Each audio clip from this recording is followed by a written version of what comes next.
اور ان کو جنت سے زمین پر اتار دیا۔ آدم علیہ السلام اور حوا نے جب معاملے پر غور کیا تو اس بات کو بھانپ گئے کہ اللہ تبارک تعالیٰ کی مغفرت اور رحمت کو طلب کرنے سے اللہ تبارک تعالیٰ کی رضامندی حاصل ہو سکتی ہے، لہٰذا انہوں نے اللہ تبارک تعالیٰ کی بارگاہ میں جو دعا مانگی، اس کو اللہ تبارک تعالیٰ نے سورہ اعراف کی آیت نمبر 23 میں یوں بیان فرمایا ہے۔ انہوں نے کہا، اے ہمارے پروردگار، ہم نے اپنی جانوں پر ظلم کیا، اگر تو نے ہمیں معاف نہ کیا اور ہم پر رحم نہ کیا تو ہم یقیناً خسارہ پانے والوں میں سے ہو جائیں گے۔ اللہ تبارک تعالیٰ نے حضرت آدم علیہ السلام اور سیدہ حوا کی دعا کو قبول و منظور فرما لیا، اور ساتھ ہی اولاد آدم یعنی بنی نوع انسان کو مخاطب ہو کر یہ بات کہی کہ اے بنی آدم، تمہیں شیطان فتنے میں مبتلا نہ کر دے جس طرح اس نے تمہارے بابا آدم اور حوا کو زمین پر منتقل کر دیا۔ پیارے دوستو، تخلیق انسانیت کے مقاصد پر جب ہم غور کرتے ہیں تو یہ بات سمجھ میں آ جاتی ہے کہ اللہ تبارک تعالیٰ نے انسانوں کو زمین پر بلا مقصد نہیں اتارا، بلکہ اس کے پیچھے بڑا مقصد یہ تھا کہ انسان اللہ تبارک تعالیٰ کی نصیحت، اس کی وحی اور اس کی طرف سے نازل کردہ تعلیمات پر عمل کرے۔ اللہ تبارک تعالیٰ نے زمین پر اس کے دشمن ابلیس اور اس کے لشکر کو بھی آزمائش کے لیے آباد کیا۔ ابلیس اور اس کا لشکر انسانوں کو گناہوں کی دلدل میں دھکیلنے کے لیے ہر وقت سرگرم عمل رہتا ہے۔ وہ ان کو اعتقادات، معاملات، عبادات، معاشرت اور دیگر بہت سے معاملات میں اللہ تبارک تعالیٰ کی تعلیمات سے غافل کر کے ان کو راہ ہدایت سے بھٹکانا چاہتا ہے۔ ابلیس اور اس کے لشکر کا بنیادی ہدف یہ ہے کہ انسانوں کو تباہ و برباد اور ناکام کر کے ان کو اس دنیا میں اللہ تبارک تعالیٰ کی تعلیمات سے غافل کر دیا جائے اور آخرت میں ان کو جہنم کے گڑھے میں گرا دیا جائے۔ پیارے دوستو، یہ ابلیس اور اس کی جماعت ہی کی وجہ سے ہوا کہ انسان نے اللہ تعالیٰ کے احکام سے روگردانی کی اور اس دنیا میں سرکشی کی ابتدا ہوئی، اور پھر آہستہ آہستہ لوگ اللہ سے دور ہوتے گئے اور ابلیس ملعون نے ان کو اللہ کی ذات سے دور کر کے بتوں کی پرستش پر لگا دیا۔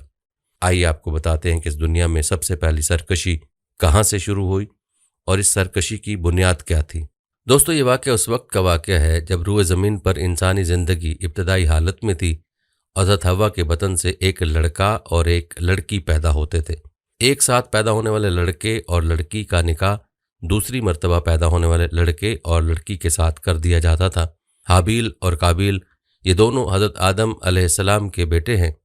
جب یہ جوان ہوئے تو دستور کے مطابق حضرت آدم علیہ السلام نے قابیل کا نکاح غازہ کے ساتھ، جو حابیل کے ساتھ پیدا ہوئی تھی، کرنا چاہا، تو قابیل اس بات پر رضامند نہ ہوا کیونکہ اقلیمہ غازہ کے مقابلے میں زیادہ خوبصورت تھی جو قابیل کے ساتھ پیدا ہوئی تھی۔ حضرت آدم علیہ السلام نے قابیل کو سمجھایا کہ یہ اللہ کا حکم ہے، لہٰذا تم یہ بات مان لو، اقلیمہ تمہارے ساتھ پیدا ہوئی ہے، اس لیے وہ تیری بہن ہے، اس کے ساتھ تیرا نکاح نہیں ہو سکتا۔ مگر قابیل اپنی بات پر اڑا رہا۔ بالآخر حضرت آدم علیہ السلام نے ان دونوں بھائیوں کو حکم دیا کہ تم دونوں اپنی اپنی قربانی اللہ کے حضور میں پیش کرو، جس کی قربانی مقبول ہوگی وہی اقلیمہ سے نکاح کا حقدار ہوگا۔ اس زمانے میں قربانی کی مقبولیت کی علامت یہ تھی کہ لوگ اپنی قربانیاں پہاڑ پر رکھ دیتے تھے اور آسمان سے آگ آ کر انہیں کھا جاتی تھی۔ قابیل کھیتی باڑی کرتا تھا اور حابیل جانور پالتا تھا، چنانچہ قابیل نے گندم کی بالیاں اور حابیل نے ایک خوبصورت موٹا تازہ مینڈھا قربانی کے لیے ایک پہاڑ پر رکھ دیا اور اللہ سے دعا مانگی، یا الہی ہماری قربانی کو قبول فرما۔ آسمان سے آگ آئی اور اس نے حابیل کی قربانی کو کھا لیا اور قابیل کی قربانی قبول نہیں ہوئی، جس سے قابیل کے دل میں حابیل کے لیے غصہ، حسد اور بغض پیدا ہو گیا، اور وہ حابیل سے کہنے لگا کہ میں تجھے مار ڈالوں گا کیونکہ تیری قربانی قبول ہو گئی ہے۔ حابیل نے قابیل سے کہا، اللہ تعالیٰ پرہیزگاروں کی قربانی قبول کرتا ہے، اگر تو میرے قتل کے لیے مجھ پر ہاتھ اٹھائے گا تو میں تجھ پر ہاتھ نہیں اٹھاؤں گا کیونکہ میں اللہ سے ڈرتا ہوں۔ قربانی دے کر دونوں بھائی حضرت آدم علیہ السلام کے پاس آئے۔ آدم علیہ السلام نے فرمایا، اے قابیل، تیری بہن اقلیمہ اب حابیل پر حلال ہوئی اور تجھ پر حرام۔ قابیل اب مایوس ہو چکا تھا کہ اقلیمہ اس کے نکاح میں نہیں آ سکتی، اس لیے وہ حابیل کو مارنے کی تدبیر میں رہنے لگا۔ اس دوران آدم علیہ السلام جب مکہ چلے گئے تو ایک دن قابیل نے دیکھا کہ حابیل سو رہا ہے، تو سوچنے لگا کہ اسے کس طرح سے ماروں، کیونکہ اس زمانے تک کسی نے کسی کو نہیں مارا تھا۔ جب شیطان نے دیکھا کہ اسے قتل کرنے کا طریقہ نہیں آتا تو اس لعین نے ایک جانور پکڑا اور اس کا سر ایک پتھر پر رکھ کر دوسرا پتھر زور سے اس کے سر پر دے مارا، جس سے وہ جانور اسی وقت مر گیا۔ یہ ترکیب دیکھ کر قابیل نے اپنے بھائی حابیل کے ساتھ یہی کیا اور زمین پر سے ایک پتھر اٹھا کر حابیل کے سر پر دے مارا اور اپنے بے گناہ بھائی حابیل کو قتل کر دیا۔ حابیل کے قتل کے بعد قابیل یہ سوچ کر بے حد پریشان ہوا کہ اب اس لاش کا کیا کرے۔ یہ روئے زمین پر کسی انسان کا پہلا قتل تھا، کیونکہ اس سے پہلے کوئی آدمی مرا ہی نہیں تھا۔ اس لیے قابیل حیران و پریشان تھا کہ بھائی کی لاش کو کیا کروں۔ چنانچہ وہ کئی روز تک بھائی کی لاش کو اپنی پیٹھ پر لاد کر پھرتا رہا۔ اللہ تعالیٰ کو اپنے اس نیک بندے کی لاش کی بے حرمتی منظور نہ تھی، چنانچہ اس جگہ پر 2 کوے آئے اور وہاں آ کر آپس میں لڑے اور ایک نے دوسرے کو مار ڈالا۔ پھر زندہ کوے نے اپنی چونچ اور پنجوں سے زمین میں گڑھا کھودا اور اس میں اس مرے ہوئے کوے کو ڈال کر مٹی سے دبا دیا۔ کوے کو دیکھ قابیل اپنے اوپر ملامت کرنے لگا کہ میں اس کوے سے بھی گیا گزرا ہوں کہ اتنا بھی نہ کر سکا۔ اس طرح قابیل کو معلوم ہوا کہ حابیل کی لاش کو زمین میں گڑھا کھود کر دفن کر دینا چاہیے۔ چنانچہ اس نے ایک گڑھا کھود کر اس میں اپنے بھائی حابیل کی لاش کو دفن کر دیا۔ جب حضرت آدم علیہ السلام مکہ سے واپس آئے اور حابیل کو نہ پایا تو اس کو بہت تلاش کیا مگر وہ نہ ملا۔ لوگوں سے پوچھنے لگے، کسی نے جواب دیا کہ حابیل کچھ دنوں سے نامعلوم کہاں گیا ہے۔ حضرت آدم علیہ السلام نے حابیل کے صدمے میں کھانا پینا اور سونا سب ترک کر دیا اور شب و روز حابیل کے غم میں رہنے لگے۔ ایک روز آپ نے خواب کی حالت میں دیکھا کہ حابیل الغیاث الغیاث، اے پدر پکار رہا ہے۔ حضرت آدم علیہ السلام نیند سے چونک کر اٹھے اور زار زار رونے لگے۔ اسی وقت حضرت جبرائیل علیہ السلام آئے اور حضرت آدم علیہ السلام اور حضرت حوا کو حابیل کی قبر پر لے گئے۔ حضرت آدم علیہ السلام اور حضرت حوا نے قبر کھود کر حابیل کو دیکھا کہ اس کا مغز نکلا ہوا ہے اور وہ خون سے آلودہ ہو رہا ہے۔ یہ حال دیکھ کر آپ دونوں بہت روئے اور حابیل کی لاش کو ایک تابوت میں بند کر کے اپنے مکان میں لا کر دفن کر دیا۔ کہا جاتا ہے کہ اس وقت آدم علیہ السلام کے 120 بیٹے تھے، جن میں سے سوائے حابیل کے کوئی نہیں مرا تھا۔ دوستو، روایت ہے کہ جب حابیل قتل ہو گئے تو 7 دن تک زمین میں زلزلہ رہا۔ قابیل جو بہت خوبصورت تھا، بھائی کا خون بہاتے ہی اس کا چہرہ بالکل سیاہ اور بدصورت ہو گیا۔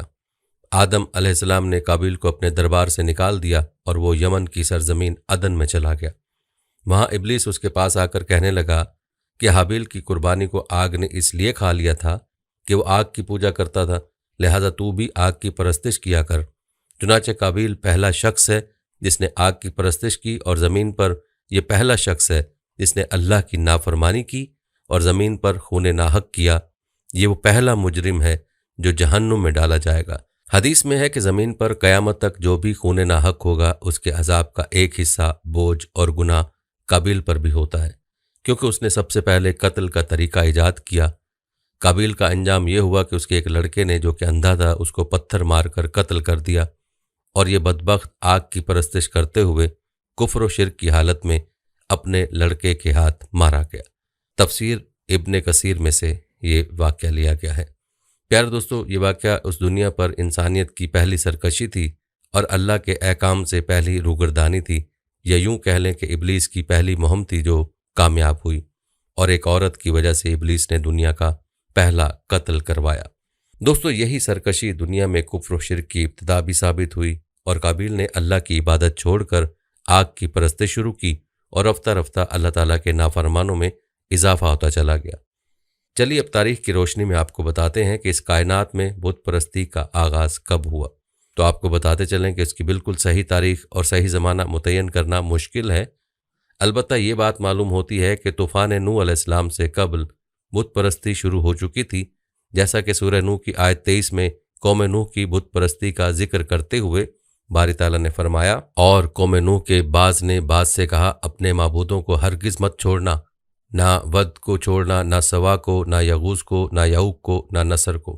پیارے دوستو، یہی وہ 5 بت ہیں جن کی پرستش سے روئے زمین پر بت پرستی کی ابتدا ہوئی۔ اب سوال یہ ہے کہ اس بت پرستی کی شروعات کیسے ہوئی اور یہ 5 بت کون تھے؟ اس بارے میں اقوال مختلف ہیں۔ آئیے اس کی تفصیل جان لیتے ہیں۔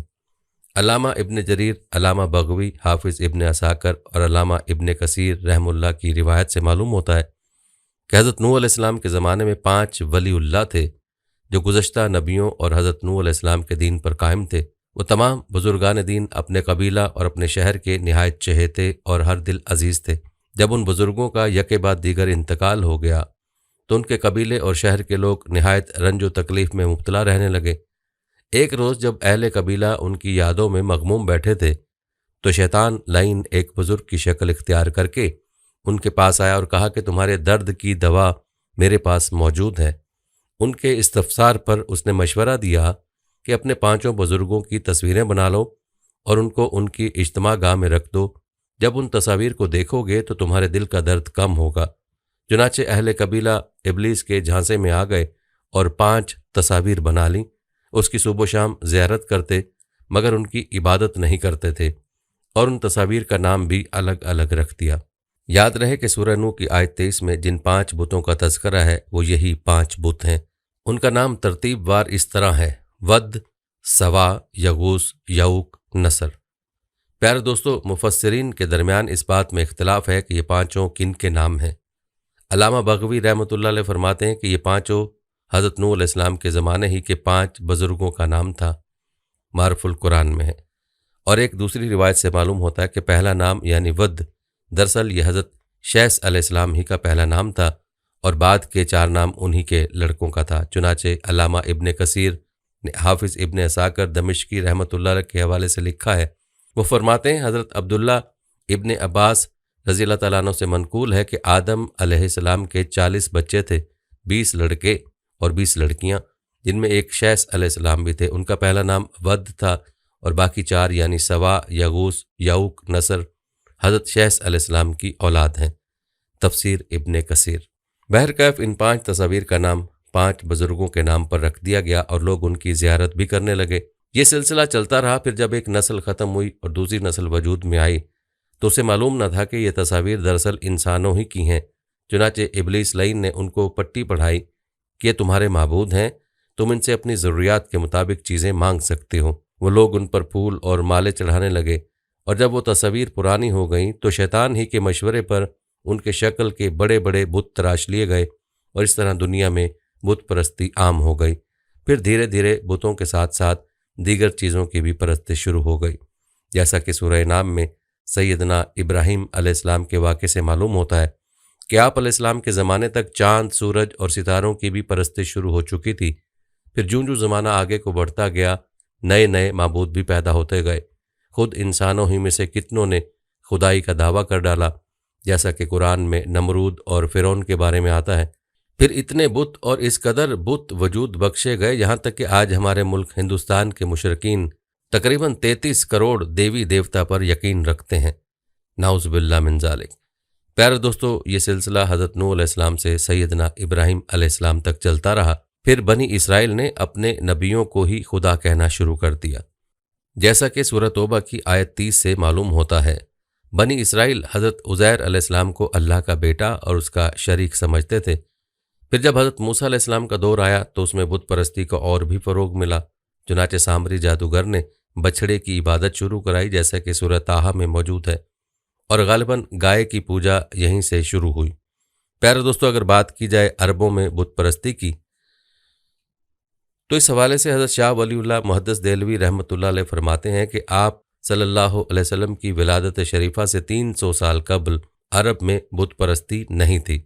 قبیلہ بن قحطان کا ایک شخص جس کا نام عمر بن لہی تھا، اسی نے قبیلہ قریش کو ایک پتھر لا کر دیا تھا جس کو وہ بابرکت سمجھتے تھے، اور بھی دیگر مشرکانہ افعال اسی عمر بن لہی نے قریشیوں کو سکھلائے تھے۔ اور چونکہ قبیلہ قریش کی تمام عرب تقلید کرتے تھے، لہٰذا سارا عرب ان کی تقلید میں دھیرے دھیرے بت پرستی میں مبتلا ہو گیا، یہاں تک کہ عربوں نے بھی حضرت نوح علیہ السلام کے زمانے کے بتوں کے نام پر اپنے اپنے بتوں کے نام رکھ لیے۔ چنانچہ حضرت ابن عباس رضی اللہ تعالیٰ عنہ فرماتے ہیں، ود بنی کلب کا بت تھا، سوا بنی حذیل کا، یغوث بنی مراد کا، یعوق بنی ہمدان کا اور نصر بنی حمیر کا بت تھا۔